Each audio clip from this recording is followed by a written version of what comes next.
We begin today the Gemara on Daf Kuf Tes Samit Beis. About in the middle of the Yamud, the first word on the line is Gufa. The Gemara brings again a statement that was said before regarding a worker in a field that wants to leave early. Gufa, so here's the halacha we had before. Amar Rav Minyomi Bereid Rav Nechumi Ba'asre the Shokel Shasla Palga. In a place where a planter in a field gets half of the produce. He splits it with the landowner. Va'arise Tilsa. And then a regular worker that he's not a planter, but he works and he maintains the produce in the field, he gets a third. Hai shasla. So this planter, the boy leistaluki, he wants to leave early. So now Yehavinan le shvache, we give him his portion of what he improved. Umisalkinan le, and we allow him to leave. But in what way? Ki heichid le lifsud balabayis. It has to be done in a way where the landowner is not going to lose out from this. As the Gemara explained already before here, we learned about this before in the Amud. Cheshbon, the Gemara makes that since the landowner is going to have to pay a worker to maintain the property after this planter leaves early, so you have to deduct that amount of the portion that the planter gets when he leaves early. The point here is that he can leave early and takes his portion of the improvement, but in a way that it should not cause any loss to the landowner. Another halacha that Rav Minyomi said, Rav Minyomi Bereid Rav Nechumi Kufa Sava. If you have a vine that's old and it doesn't produce grapes anymore, and there was a planter that would split everything, all the grapes together with the landowner, and now it doesn't produce grapes anymore, and they're going to cut the vine and just use the wood. So palga, just like they split the grapes in half, this as well is also split in half between the landowner and the worker or the planter. Shotfanare, however, in a case where it was flooded by a river, and that's why this vine will not produce anymore, and now the planter wants to back out, river, in such a case, he's not going to split half and half, but he's only going to take a quarter. This is based on what the Gemara said before, in a case where a person backs out early, that he doesn't get the full half of the planting that he did, but he only takes a quarter. Exactly how and why we apply here this halacha of a quarter is not so simple, not so clear. Taisa speaks about it.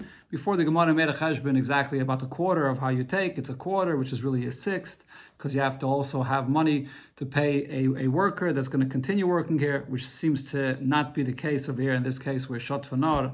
But nevertheless, the Gemara gives this a similar shear to what it said before, that if he's leaving at this time, then he's going to only get a quarter. There was an individual, the mashkim pardesa lechavre le'esashnin, that he gave his property, his vine or a pardes, an orchard, for his friend for 10 years. This is what's called a mashkanta de surah, that he's a borrower and he's giving the lender a property for 10 years, and the deal is that he uses it for these 10 years, and after 10 years, it goes back to the borrower and he doesn't have to pay the loan. It gets paid up by this, that he used this property for 10 years, no matter if you use it more than the value of the loan or less. That's the deal of the mashkin for those 10 years. Now what happened is, v'kash l'chomishnin. After 5 years, this vineyard became old and it doesn't produce grapes anymore. And it's actually natural at this stage of this vineyard that it was expected that it's going to become old after 5 years and it won't produce grapes anymore. Now the deal was that he has the vineyard for 10 years. Abai says, pay the have. That now the vineyard itself, that you're going to cut the actual wood, and so then the wood itself that's still here, that's considered to be fruits. Because the deal of this mashkin, the mashkanta the surah, is that the lender eats the fruits of it and afterwards he returns it to the owner. Since over here this is natural, that after 5 years it won't produce fruits anymore, won't produce grapes, and now all you have is the actual vine of the wood itself, so that's also considered to be like paytis that the lender can take from it. Rava says, Karna have. No, the vine itself, even though it's natural, that after 5 years you knew that it's going to stop producing, but nevertheless, this is the keren itself. This is like the field itself that cannot be consumed and used up by the lender. And therefore, you can't use that. So what do? Take the wood of this vineyard and sell it and buy for its value a piece of land, and then the lender can continue eating from the paytis of this new property that was bought with the money of this vine. Meis, the Shaila was asked on this, from what it says in the Braisa, also speaking about this kind of mashkin, a mashkanta de surah. Yava Sheilon. In a case with the tree in this vineyard that was, or the tree in this property that was used here as a mashkanta, the surah, again, the point is that the lender has this property for 10 years to pay up the loan, and the tree dried up. Or the tree was cut down. Shneim asurim by. Both the lender and the borrower are not allowed to use the wood of this tree. The lender is not allowed to use it because it's not considered to be paytis. It's the tree itself, and his usage as a mashkin is only for the paytis. But at the same time, the borrower, which the property is originally his, he's not allowed to use it either because it's a mashkin. It's supposed to be used by the lender in this time. So Kate said, yes, what do they do now with this wood here? You sell it for firewood, and now ben karka. With the money, you buy a piece of property, and then paytis. And now he can eat fruits from it. That is, the lender continues to eat for the years of the mashke and the fruits of this new property that was bought. So now, from here we simply see that the eitzim itself, the wood itself, is considered to be the keren. That's something that the lender himself cannot touch. You have to sell it, and then you can eat from the paytis of it when you have a new property. Exactly like the opinion of Rava. So this is a question on Abaye. So the Gemara now explains the question, my love, don't you think, what's the meaning of this praise? Yavesh dum yedin. When it says that the tree dried up, it's similar to the example that it says when it got cut. Just like when it says that it was cut down, that means it was cut down in its time, meaning after a time period it doesn't produce fruits anymore. If it's still producing fruits, it wouldn't be cut down. So it got cut down after it's not producing fruits. So too it dried up over a number of years when it doesn't produce fruits anymore. Vikatani, and the Braisa says, you lokach ben karka, and then vo'echel peris. You have to take this wood and buy with it a piece of land, and then the lender can eat fruits from it. So Alma, what I see from this is that Karnav, like Rav said, that the wood itself is considered to be the principle of this property, which the lender cannot touch. So how could Abaye say that no, this wood is considered to be paytis because it was expected that it was going to dry up at this point, and therefore that it is part of his usage and he could use the wood itself. So the Gemara answers here, the case is actually different. The pshat is not like we said now, but rather niktzatz dumye de yavish. When it says there that the tree got cut down, it's similar to a tree that got dried up. Ma yavish, when it says that the tree dried up, what it's talking about is belois mane. It dried up before its time. If it dried up before its time, that's something that's not natural to the tree. The tree in this time period, naturally the usage of it is that it produces fruits. In this time period, before its time, when it dried up, that's certainly not the paytis of the tree in this time period. That's certainly considered to be the keren, the principle of the tree itself that the lender cannot use. And here, in this case, even Abaye would agree to this. So too, when it says that it was cut down early. It was cut down in a time when it was still producing fruits, and therefore the wood itself is the keren of the tree itself that cannot be used. Tashema, let's bring a raya from another brayse. It says, Naflu gefanim v'zeisim zekenim. If a woman, she's married, and during the time of the marriage, a vineyard or a olive tree that are old and don't produce grapes or olives anymore, fell into her possession. She inherited it from somewhere. The halacha of any of this inheritance that a wife receives is that this is what's called nichse mulog. The principle of the property itself is hers, but the usage of it, the paytis that it produces, belongs to the husband. But in this case, though, it's old and it doesn't produce any fruits. So what exactly does the husband get from this? So the Braisa says, you have to sell the wood, and then you buy a piece of land, and then the husband can eat the fruits of this piece of land. So you clearly see here, like what Rav said, that the wood itself is the keren, that the husband has no rights to. Like by nichsim mulug, he only has rights to paytis, and therefore if there's only wood because it's not producing any paytis, then you have to sell it, and I buy a new piece of land, and only then can you eat the paytis. So the Gemara explains, say and read this Braise that what it means to say is his kinu. That what happened is that this tree or this vineyard was actually something that should have still continued to produce fruits. But then it suddenly became old. It suddenly, out of its nature, stopped producing fruits. In such a case, I say, as we explained before, if it stopped producing fruits before the time expected, so then even Abai that is would agree that the wood now of this is considered to be the keren of it. In this time period, it should have been producing fruits, and that is the peitus of it, not the wood itself. Or another answer why there's no raya from this brayse about the nichsim alog that a wife receives in the marriage. Lav mi akimna lahi. Didn't we explain in the Gemara in Ksubis what that brayse is speaking about? Kagain shenaflu la besada acheres. We're talking over here about a woman that inherits a vine or an olive tree in a property that doesn't belong to her. The actual field itself belongs to someone else. It's only the tree or the vineyard that belongs to her. The kakalia karne. So in such a case, if you're going to say that the husband has a right to the wood itself, like peitus, usage of it, but in this case though, since she doesn't own the field itself, allowing the husband to take the actual wood is taking the whole principle. He's consuming it all. There's nothing left for her. The idea of nichsim elug is that the guf, that the principle itself remains, and he takes the usage of it. So over here, since she doesn't own the karka, she only owns this wood here, this tree. So if the tree is not producing anything, that certainly is the keren, because otherwise he's consuming it. So the Gemara, since we brought up Mashkanta de Surah, the Gemara brings here other halachas regarding Mashkanta de Surah. There was a shtar of this Mashkanta de Surah, which is again a shtar where the lender gets a property from the borrower and he's using it for a number of years and then returns it to the borrower, and that is the payment for the loan. So there was a document of this mashkin, the haviksiv be shnin stama. It was written in the shtar that it's being granted as a mashkin to the lender for a number of years, and it didn't specify how many years. Malva ime shalosh. The Malva says that the deal was that he has it for 3 years, and loiva ime shtayim. But the borrower says no, years means only 2 years. Now what happened in this case is v'kodem Malva v'achlina leperi. The Malva already had eaten from this property for 3 years now.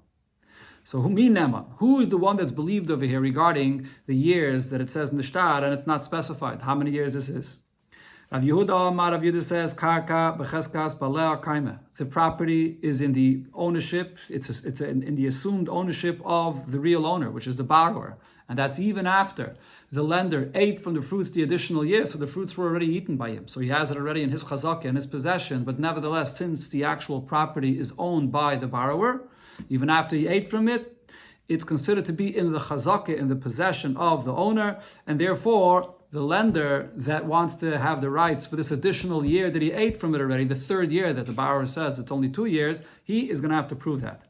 Rav Kahana says, the one that has the possession in this 3rd year is the lender that already ate the fruits. Since he ate it already, so it's in his possession.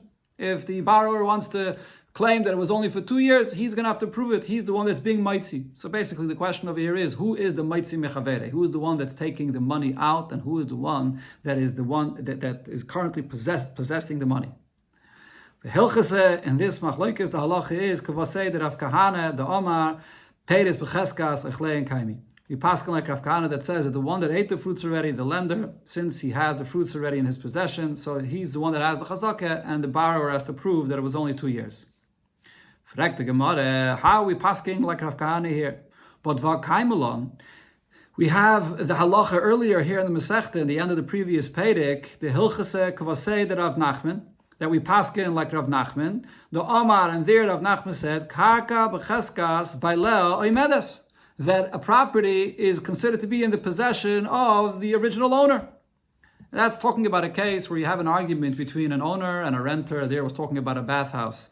Then there's an argument what exactly the deal of this rental is, because there were 2 terms that were used in the rental. There was a lashon rishon, one term that was used that it's going to be for a full year, the amount of money, the rental is paid for a year. But then there was another language used, which is the paying by the month, 12 months of the year. So the question is now, if it's a leap year, if there's an extra month, who gets that extra month? Does the renter have to pay for the extra month or not? That's the argument. And there, Rav Nachman says it's a suffix. It's not clear who's right, because it's both languages in the agreement. So Rav Nachman says, in a case where it's a suffix, the owner is always the one that has the possession in his karka. And it's the renter that's going to have to prove his case. And that's even in a case where the renter already used the karka for that extra month.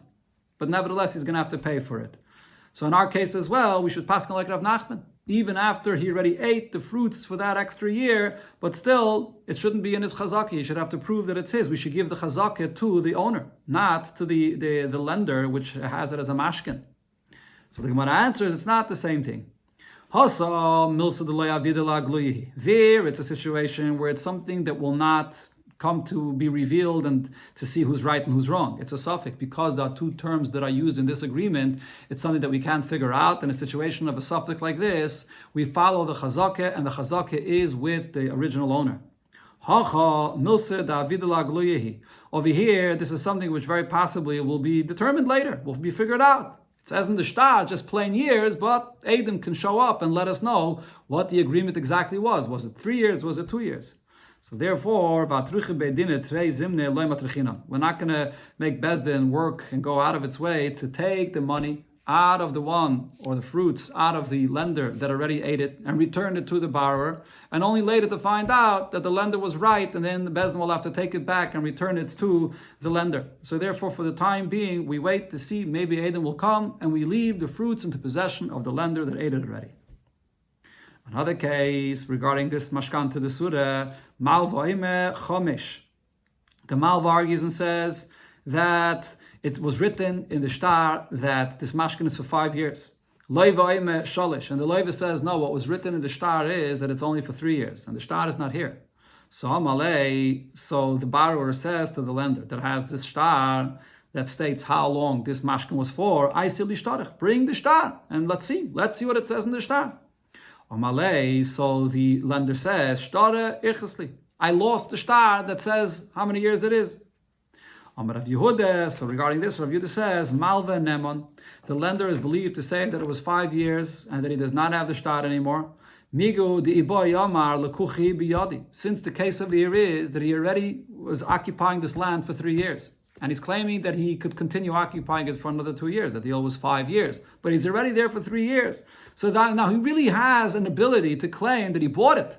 After 3 years, he can claim that he bought it, and he doesn't have to bring any proof of any shtar that he bought it. Because the halacha regarding a piece of karka is, up to 3 years, you have to show a shtar that you bought this property.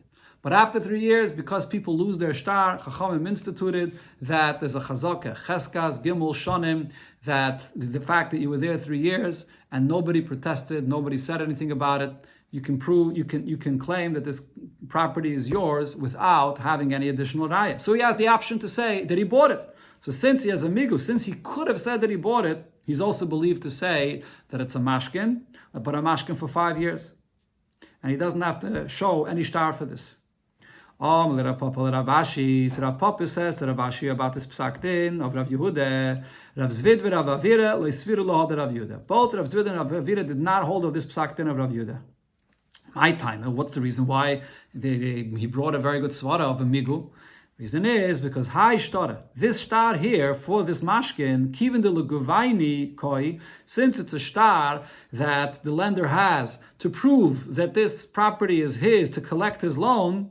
Mizer Zarbe, he's careful with the shtar even more than 3 years. So meaning the svara of the Gemara is, when it comes to a sale where you buy a property forever, so we don't expect this person to hold on to the shtar forever. After a certain point, he sees that nobody is protesting against him and the property is free and clear, there's no problems with it, he might lose his shtar. So after 3 years, he has a chazakeh without producing any shtar. When it comes out to a mashkan to the surah, it's not a sale forever. Here, this is something which the malva holds on to the shtar as long as he has it in his possession, the karka in his possession, to prove that he has rights to it as a mashkin. So if it's for 3 years, or for 5 years, or for 6 years, whatever it is, he should still have the shtar in his hands. The fact that he's not showing a shtar, what that means is that he didn't lose it. He actually went and hid the shtar. Sabar, he thinks to himself, I can just claim an extra 2 years, even though it was only 3 years. I'll claim that it was for 5 years. So we don't trust him when he says that he lost the shtar. Ravina asked Rav Ashi on this. Now, if you're going to say that Rav Yehuda was right, that he has a migu, that he could claim that it was bought, and therefore we believe him to say that the mashkin was an extra 2 years. So now, this should be a question on this whole idea of mashkan to the surah. Hi, mashkanta de Surah. When it comes to this mashkin, the way it was done in the city of Surah, the kasvi hachi. This is what was written in the document of the shtar. B'mishlim shnayi ilain. When these years of the mashkin are up, Teipik arada b'la kesef. This land will leave mine, the lender's possession, without any money. There's no money that the borrower has to pay for the loan. It's all paid up by the usage of this property. That's what's written in this shtar. But the question is, heiche de kofshel shtar mashkante, if the lender that's keeping this property as a mashkin will hide the shtar, va'amar lekuchi biyadi, and now comes and claims that he bought it, ochanami de mehemen. Are you going to say that he's believed? And we say that the fact that he doesn't have a shtar doesn't mean anything because he loses his shtar. Just like we say by a likeach, that after 3 years he can lose his shtar. We say the same thing over here, and he can claim that he bought it. So he's going to be believed. But the question is, would Rabbanan institute that something should be done in a way that this is very easy and clear to cause a loss for the borrower? It's so easy for the lender to claim that he bought it and take away the entire property. Amalei, so Rav Ashi answered, no, this is not a question. Hasam to kinele Rabbanan, over there, what Chachamim instituted is, the Mareare Yav Taske, the owner of the land, still pays the land tax, and Vikari Kari Ha'are, and he also digs ditches around the field between one property and another. So those things make it clear that this is just a mashkin, and the lender will not be able to claim that he bought it. So that's not a concern. Fragt the Gemara, the less lekarya, v'loyav taske mai. What's if it's a property where there are no ditches that are being dug? There are no property taxes to be paid. So what sign do we have that the borrower is still the original owner here? Amalei, so Rav Ashi answered, even in such a case, the owner, which is the borrower, should, before 3 years are up, come and protest and announce and make it a point. This property is mine, and you're only using it as a mashkin. He has to make that a point that he shouldn't be able to claim that he bought it from him. That's the halacha by Cheskas Gimel Shanim, that there's only a chazakeh if there was no protest for those 3 years. So before those 3 years, he has to be meiche. So the Gemara asks, Lo yimche mai, but if he did not protest, what will be then? So now the borrower will lose the property. Says the Gemara, yes, he will, because in such a case, he's causing this loss to himself. Chachamim instituted it in a manner that he has the ability to be meiche, to announce and make it clear that it belongs to him, and it's only being used by the lender as a mashkin. If he didn't, it's his loss. Sagt the Gemara weiter here, also an argument between two people regarding a piece of land, going back to the case of an aris, a worker that's hired to work in someone's property. Aris Aimer, the worker says, I'm working here in this property, and the deal was that I split the produce with the owner half and half. The Balabai says that no, I brought him here to work in this land so that he gets a third and I get 2/3. So Minemon, who is trusted, Rav Yehuda says Balabayis Nemon, the landowner that says that he's only getting paid a third, he's believed.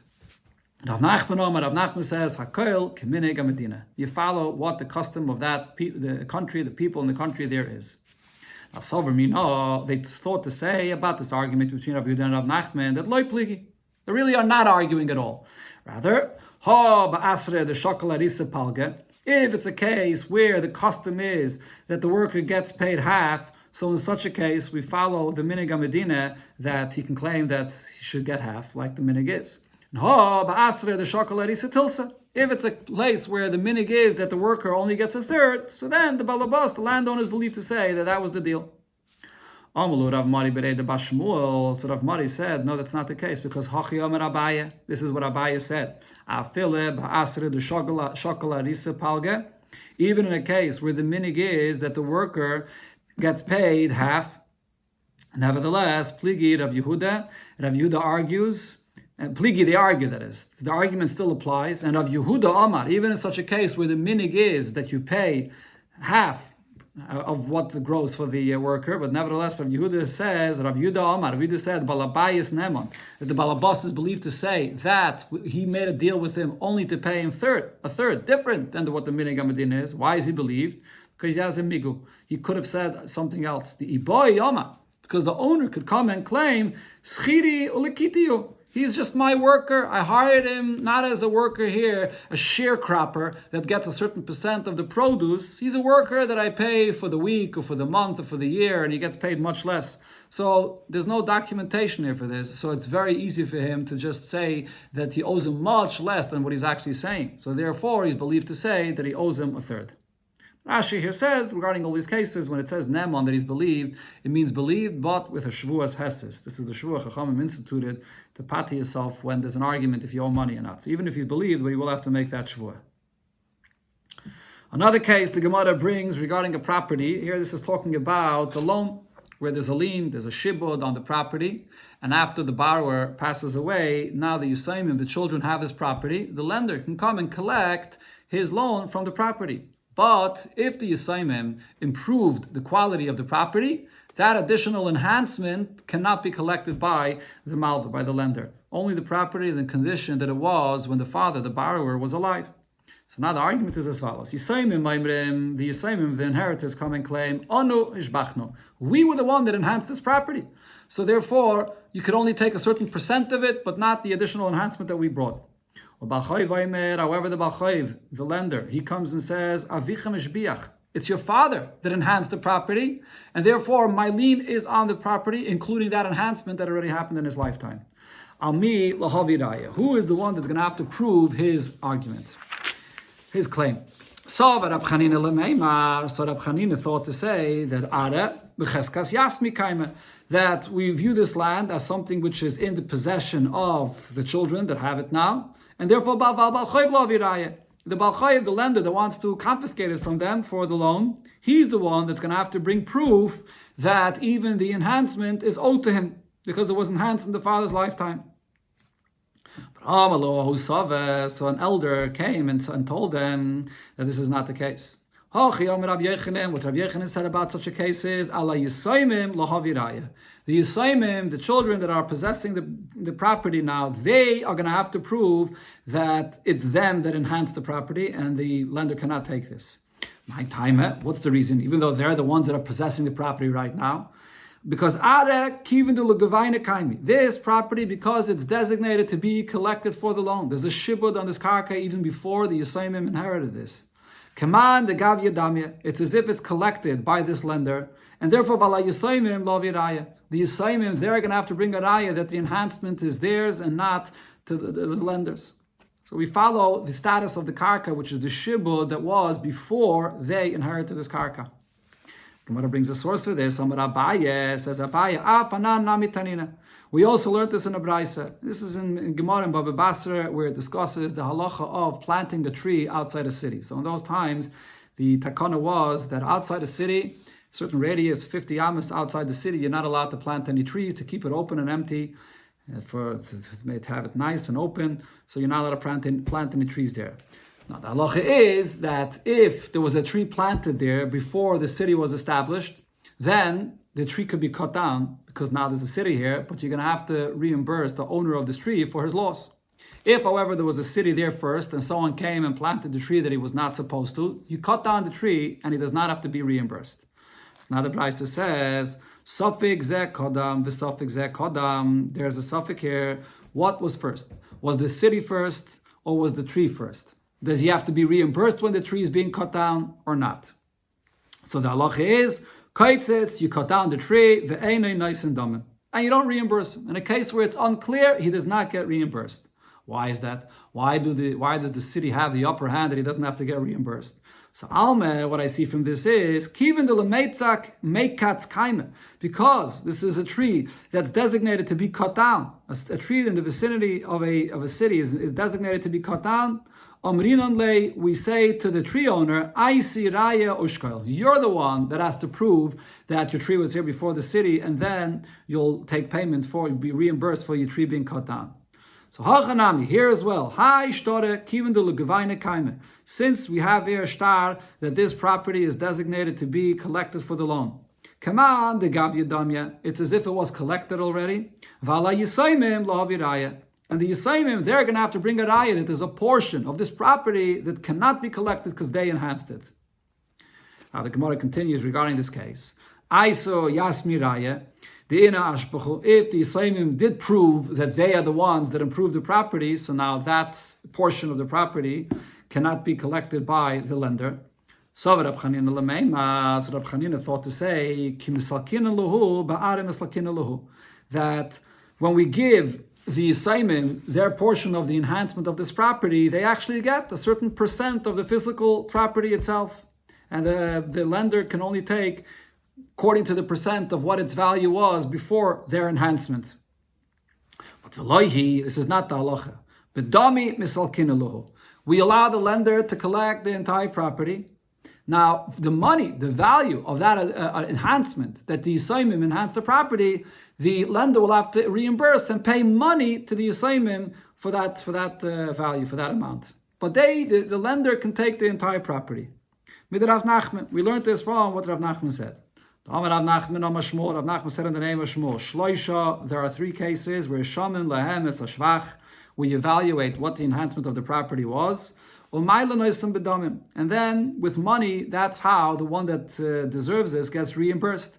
And these are the 3 cases. B'choir leposhet, a b'choir that has to reimburse a son that's not a b'choir. What this is talking about is regarding an inheritance where the b'choir, the firstborn, gets a double portion, but he only gets a double portion in the actual condition of the property as it was when the father passed away. So if they didn't split the Yerusha immediately, and in between, the children improved the property. So now, that level of improvement of the property, the Bechor does not get a double portion. As Rashi here brings, this is what's called Ro'oi. This is what the property could have produced, but it did not yet produce when the father passed away. So over there, he doesn't get a double portion.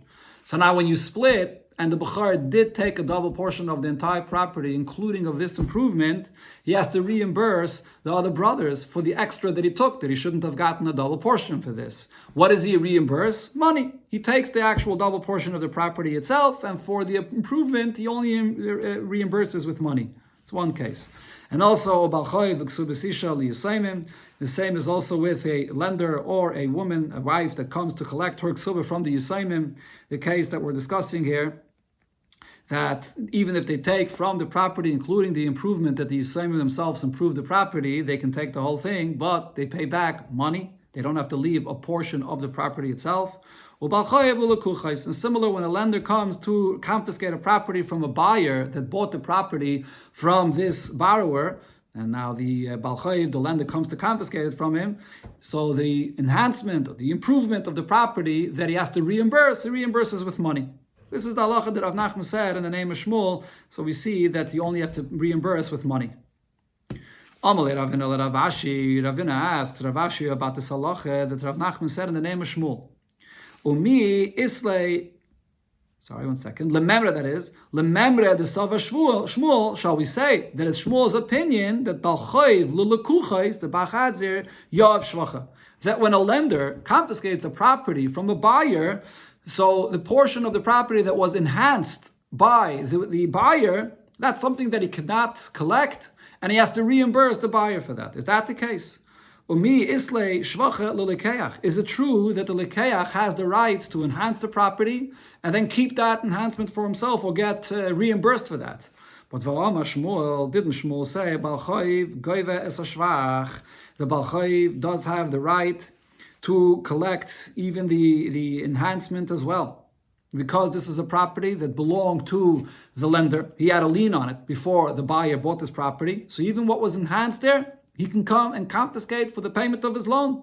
It's enhancement of my property. So he is allowed to come and collect it. The Gemara will soon explain that this is speaking specifically about an apaitiki, when this was a property that was designated specifically to collect the loan from it. So the question is, how could we say before that Shmuel said that when it comes to confiscating a property, you do not, the lender that is, does not get the enhancement of the property? Now if you'll argue and say, maybe it depends regarding the enhancement that there is in this property, what the case is. There's no contradiction here.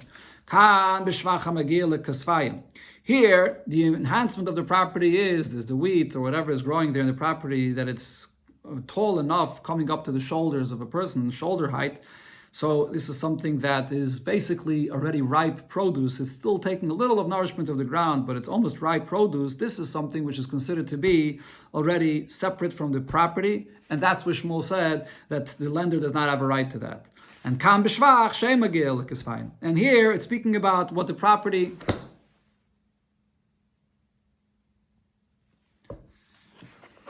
Let me just go back a second. So the Gemara here says that maybe we could say that there's a distinction regarding the stira that we ask in the opinion of Shmuel, whether, according to Shmuel, the lender has the right to collect the shvach, the enhancement of the property, or not. So the Gemara says maybe we could say that there's a difference. It depends what the case over here is. Kam b'shvach.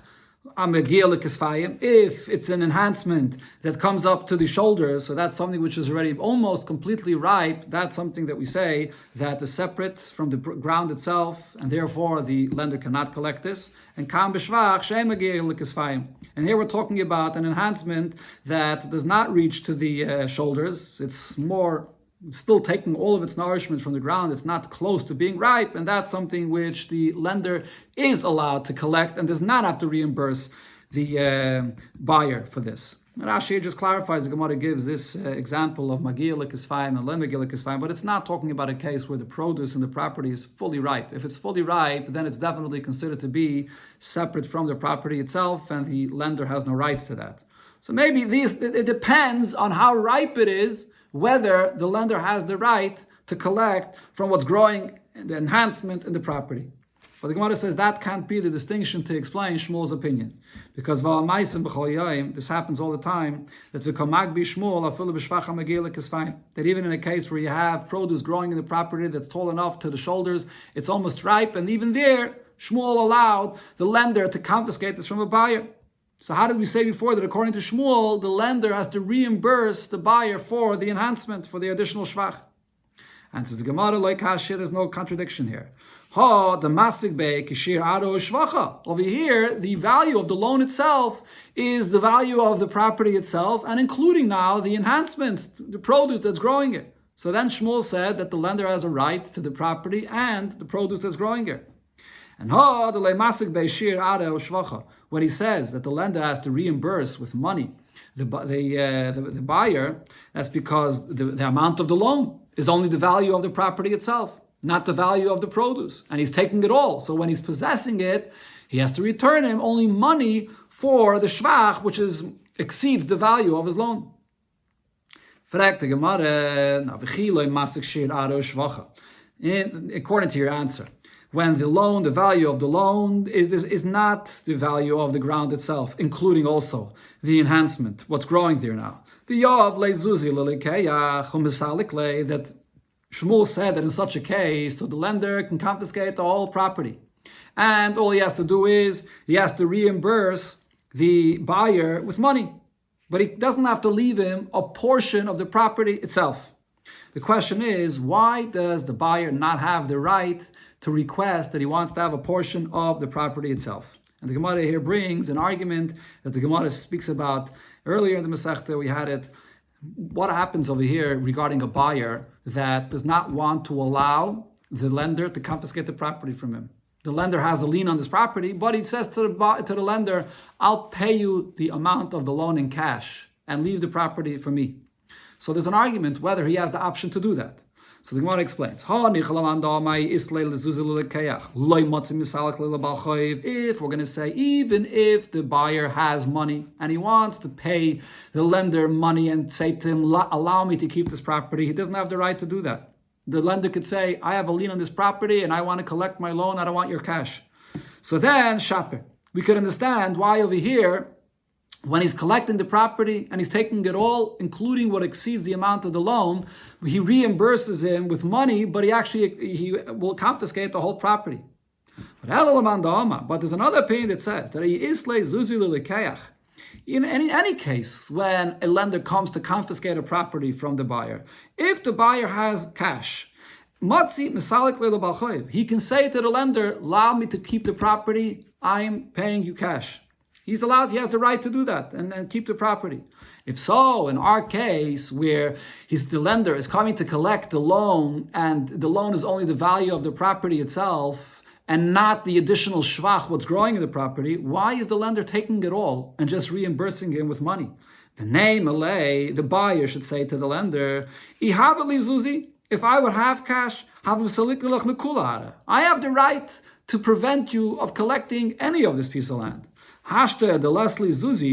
Now I don't have any money to remove you, to prevent you from collecting this property, but nevertheless, your loan, the value of your loan is only the value of the karka itself, of the property itself, not the additional produce that I planted and that's growing here. So if so, havli grive da'are ba'aroi shirish v'chai. I should be allowed to have, you should give me at least a portion of this land itself, the value of what I improved over here, that exceeds the amount of your loan. Why should the lender be allowed to confiscate the whole entire thing and only pay back money? We see over here that according to this opinion, the buyer has the upper hand. He's allowed to even prevent him of taking anything of it if he has cash. So true, he doesn't have cash over here, but at least regarding this amount that exceeds the amount of the loan and the shvach that the buyer himself invested in this property and it's growing now, that he should leave him a portion of the property itself for the buyer to keep. That's the Gemara and according to this opinion over here, what we're talking about over here is, as I mentioned before, that the borrower appointed this piece of property here to be an apaitaki, which is a combination of a few words, apai, tehei, koi. That this is the designated property from where you have the rights to collect. So the borrower said to the lender, Lo piroin elo mizu. This is the only property that you're going to be collecting from, and therefore the lender, everybody will agree, has the full rights to collect the entire property from here, and it doesn't matter whether it exceeds the amount of the loan, because there's shvach now on the property. It's an apaitaki. The property all belongs to the malva, and it's only later that he's going to have to reimburse the buyer for what he improved the property that exceeds the amount of the loan, but he can come and collect from the entire property.